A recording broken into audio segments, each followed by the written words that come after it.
There is a moment in every wedding when the music stops. The crowd holds its breath. Two people stand facing each other, hands trembling, hearts pounding. And then come the words, "I do." But here is the truth no one talks about. Sometimes, the person saying those words feels nothing. No butterflies, no warmth, no spark, just silence. A cold, empty silence that only they can hear. The flowers are real. The dress is white. The guests are crying tears of joy. But inside, where no one can see, there is only stillness. A frozen lake where love was supposed to live. This is the story of why some people walk down the aisle knowing full well that love is not waiting for them at the altar. It is the story of the silent vow, the promise made not to another soul, but to fear, to duty, and to the quiet desperation that hides behind every forced smile. It is a story more common than you might think, and it is a story that deserves to be told with honesty, not judgment. What drives a person to commit their entire life to someone they do not love? The answer is not simple. It is tangled up in pressure, in timing, in wounds that never healed, and in the stories we tell ourselves about what happiness is supposed to look like. So let us pull back the curtain. Let us walk through the invisible chains that lead to a wedding without love, and ask ourselves the question we are all afraid to answer. Could this happen to anyone? Could this happen to you? The first chain is the clock, not the one on the wall, but the one that ticks inside our heads. Society has a way of telling us when things are supposed to happen. Graduate by this age. Get a job by that age. Find someone. Settle down. Have kids. And if the clock keeps ticking and you are still alone, the pressure starts to build. It begins as a whisper. Then it becomes a hum. Then it becomes a roar that drowns out everything else. Every birthday feels heavier. Every wedding invitation feels like a reminder. Every family gathering feels like a courtroom where you are being judged without being charged. Consider a case profile. A woman in her early 30s watches as her friends post engagement photos. One by one, they pair off. Baby announcements follow. Family dinners become awkward. The table gets smaller as cousins bring partners. Her mother stops asking if she is dating and starts leaving long pauses in conversation instead. Those pauses say everything. They say you are running out of time. They say something must be wrong with you. They say you are being left behind while everyone else moves forward into the life they were supposed to have. The questions at holidays grow sharper. The concerned looks from aunts become harder to ignore. She starts avoiding family gatherings. She makes excuses. She claims she is busy with work, with travel, with anything that sounds better than the truth. But the clock does not stop. It keeps ticking in her chest like a second heartbeat, reminding her that every year that passes is a year further from the life she was promised. So when a decent man shows interest, a man who checks the boxes but does not make her heart race, she says yes. Not because she is in love, but because she is tired. Tired of the questions, tired of the pity, tired of feeling like she is losing a race she never wanted to run in the first place. Tired of defending her life to people who do not understand that being alone is not always the same as being lonely. This is not weakness. This is survival. When the world tells you that being alone is the worst thing that can happen, you will do almost anything to avoid it. Even if it means standing at an altar and saying I do to someone who feels more like a roommate than a soulmate. Even if it means trading the hope of extraordinary love for the safety of ordinary companionship. Even if it means waking up every day next to someone and feeling nothing at all. And the clock does not just tick for women. Men feel it too. The pressure to be a provider, to have a family, to prove that they have figured out life. Society tells men that their worth is measured by what they build: a career, a home, a legacy. And a man alone, no matter how successful, often feels incomplete in the eyes of others. His friends get married and start families. His parents drop hints about grandchildren. The world tells him that real men settle down, and he begins to believe it. A man might meet someone who would make a good mother to his children, a good partner in building a home. Even if the passion is not there, he tells himself that passion fades anyway. He tells himself that stability matters more, that his parents did not marry for love and they made it work, that the movies are lies and real life is about commitment, not chemistry. And so he proposes, not with a heart full of love, but with a checklist full of reasons. He puts a ring on her finger and calls it progress. He calls it growing up. He calls it everything except what it really is: a surrender. This brings us to the second chain, the trade. Marriage has always been, in part, a transaction. For most of human history, it was about land, about alliances, about survival. Families joined together to combine resources. Love was a bonus, not a requirement. A pleasant surprise if it happened, not a deal breaker if it did not. And while we like to think we have moved beyond that, the truth is more complicated. We have simply changed what we trade. Instead of cows and land, we now exchange security for companionship, status for stability. A composite example based on observed patterns shows us this clearly. A young woman grows up in a home where money is always tight. She watches her parents fight about bills every month. She hears the whispered arguments late at night. She sees her mother work 2 jobs and still fall short. She learns early that love does not pay the rent. Love does not keep the lights on. Love does not stop the landlord from knocking. Love does not put food on the table or pay for medicine or keep the car running. So when she meets a man who is stable, who has a good career, who can offer her a life free from that constant worry, she is drawn to him. Not because of who he is, but because of what he represents. Safety, security, a way out, a life where she never has to count coins at the grocery store, where she never has to choose between medicine and food, where her children will never know the shame of wearing old clothes or pretending they are not hungry. Is this wrong? It is easy to judge from the outside. It is easy to say she should wait for true love. But when you have felt the cold grip of poverty, when you have gone to sleep hungry, when you have watched your parents age too fast from stress, the promise of stability can feel like the most romantic thing in the world. It can feel like love, even when it is not. Because sometimes, safety is all a person has ever wanted. And who are we to say that wanting to feel safe is not a kind of love in itself? And it works both ways. A man might marry a woman because she comes from a good family, because she will make him look successful, because she will open doors that were closed to him before. He might not love her, but he loves what she brings to his life. The connections, the status, the way people look at him differently when she is on his arm, the invitations to parties he could never attend alone.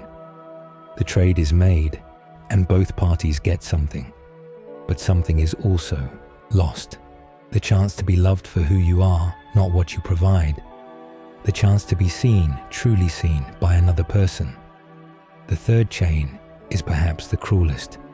It is the trap of good enough. We see this clearly in the story of people who marry partners who look perfect on paper. They are kind. They are reliable.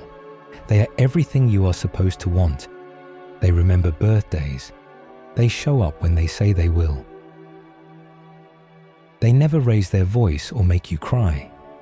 But when you are alone with them, you feel nothing. No excitement, no pull. No desire to reach across the couch and touch their hand. Just a flatness that you cannot explain.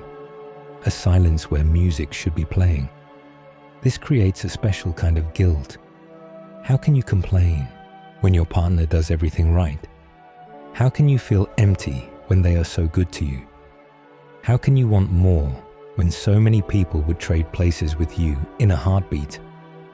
You start to wonder if there is something broken inside you. You tell yourself that you are being unrealistic, that the movies lied, that real love is not fireworks, it is just two people who do not fight too much. You tell yourself to be grateful, to stop wanting more, to accept what you have because it is more than most people ever get. You compare your relationship to the disasters you see around you, the cheaters, the liars, the ones who scream at each other in parking lots. At least yours is peaceful. At least yours is kind. At least yours does not hurt.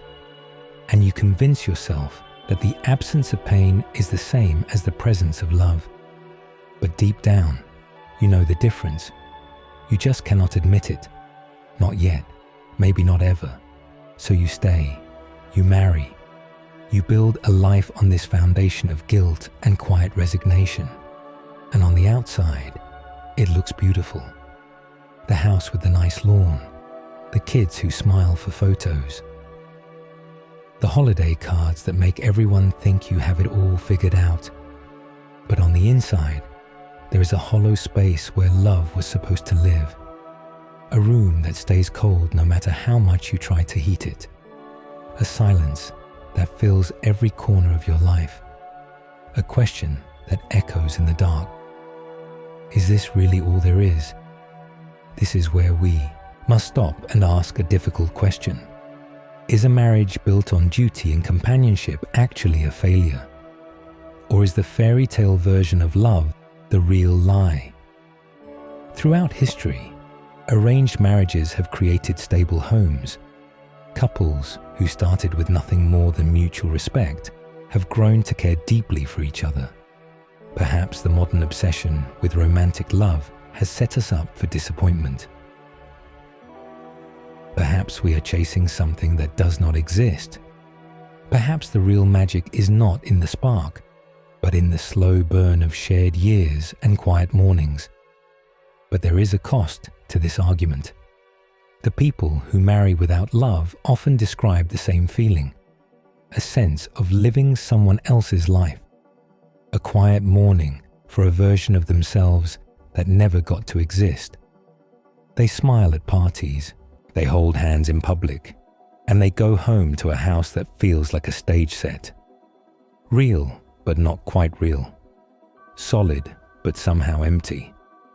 Like a beautiful painting of a home, hanging on a wall in a home that will never feel like yours.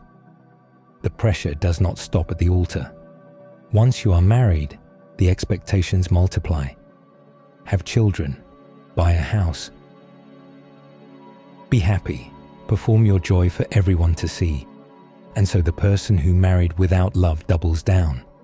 They have kids because that is what comes next. They take the family photos. They post them online with captions about blessings and gratitude. And with each passing year, leaving becomes harder.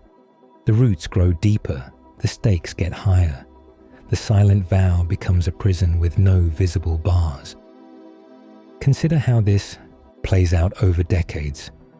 A man realizes on his 10th anniversary that he has never truly been in love with his wife. The realization comes quietly, during a dinner where they have nothing to say to each other.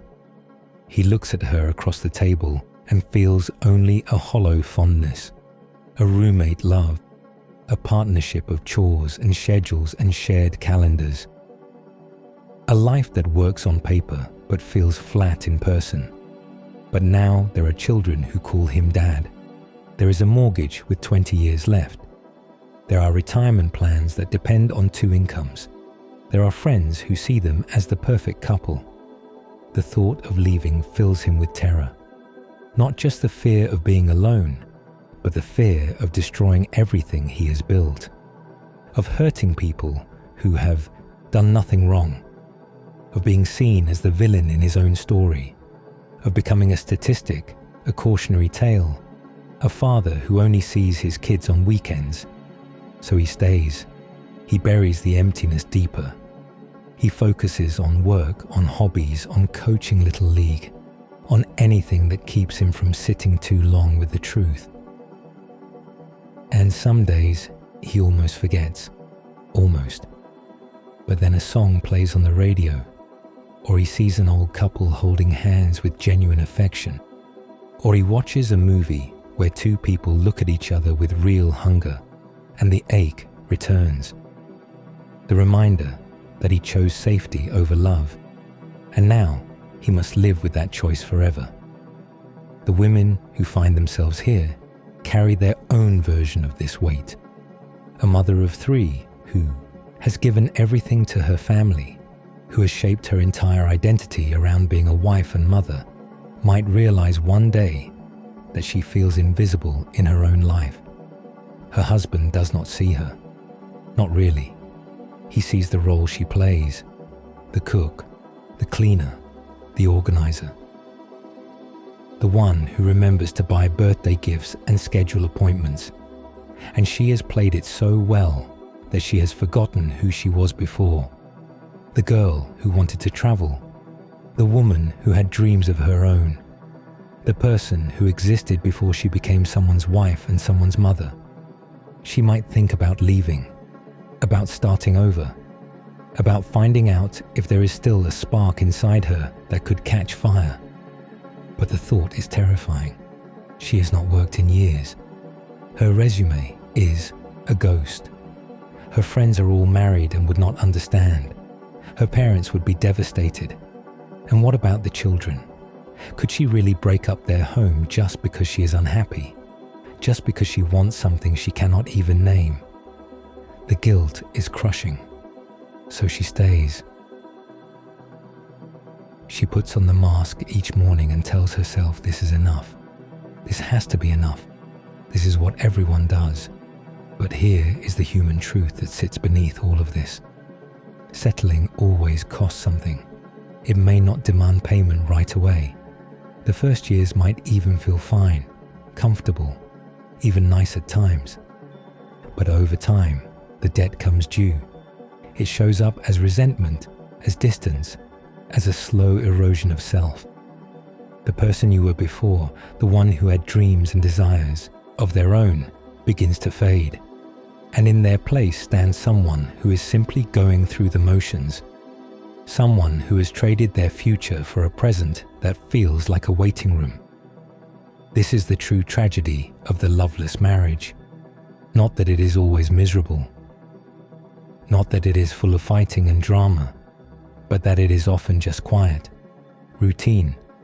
2 people sharing a bed and a life, but never truly sharing themselves. 2 people who have become experts at living together while remaining strangers. 2 people who know each other's habits, but not each other's hearts. And yet, we must also hold space for another truth. Not every loveless marriage is a mistake. Some people find peace in companionship. Some people prefer the calm of partnership to the chaos of passion. Some people were never looking for fireworks, just someone to grow old with, someone to share meals with, someone to sit beside on the porch when the sun goes down. And for them, the quiet life is not a prison. It is a garden they tend with care. The key is honesty. The people who suffer most are the ones who lie to themselves, who convince themselves that what they have is love when it is really just fear wearing a prettier mask. The ones who say I am happy when they mean I am afraid to want more. The ones who defend their choice with such force that you know they are really defending it to themselves. If you are standing at the edge of this decision, if you are looking at someone who is good but not right, who is safe but not stirring, ask yourself one question. Can you live with the silence? Not just today, not just next year, but decades from now. When your hair is grey and your bones are tired, Can you look back at your life and feel at peace with this choice? Or will there always be a whisper in the back of your mind, asking what if? Will there always be a door you never opened, a road you never took, a version of yourself you never let exist? Because once the vow is made, the road not taken grows fainter with each passing year. It never disappears completely, but it becomes harder and harder to see. There is no shame in wanting security. There is no shame in being afraid of loneliness. These are human feelings, as old as humanity itself. But there is a difference between accepting limitation and surrendering to fear, between making a practical choice with clear eyes and abandoning hope altogether. The people who marry without love are not villains. They are not weak. They are simply human, doing their best to navigate a world that pressures them from every angle. A world that tells them love is everything, then punishes them for being single. A world that celebrates passion in movies but rewards stability in life. A world that asks them to be practical with their hearts while dreaming with their minds. They are caught between impossible expectations, trying to find a path that does not exist, trying to build a life that satisfies everyone but themselves. But if there is one thing worth knowing, it is this: the silent vow can be unspoken, but it cannot be unfelt. The choice to marry without love leaves a mark, invisible but permanent. It shapes the life that follows in ways both small and large. And while that life might be comfortable, while it might look exactly like the one you were told to want, it will always carry the weight of what was sacrificed. In the end, what does it mean to be honest with yourself? It means looking at your life, not the life you show others, but the real one that exists behind closed doors, and asking if this is truly what you want. It means sitting with the silence and deciding if you can bear it. It means having the courage to admit when the answer is no. And it means understanding that honesty, even painful honesty, is the only foundation that can hold the weight of a lifetime. Everything else will crack eventually. Everything else will crumble under the pressure of years. Marriage is a promise, but it should never be a prison. It should never be a hiding place from loneliness or a shield against judgment. It should be a choice made freely, with eyes open and heart willing. A choice that says, this person, this life, this love is what I want. Not because I am afraid of the alternative. Not because the clock told me to. Not because I needed what they could give me. But because when I look at them, something inside me says yes. Anything less is a silent vow to live half a life. And you, whoever you are, wherever you are in your journey, deserve more than silence. You deserve more than good enough. You deserve a love that speaks.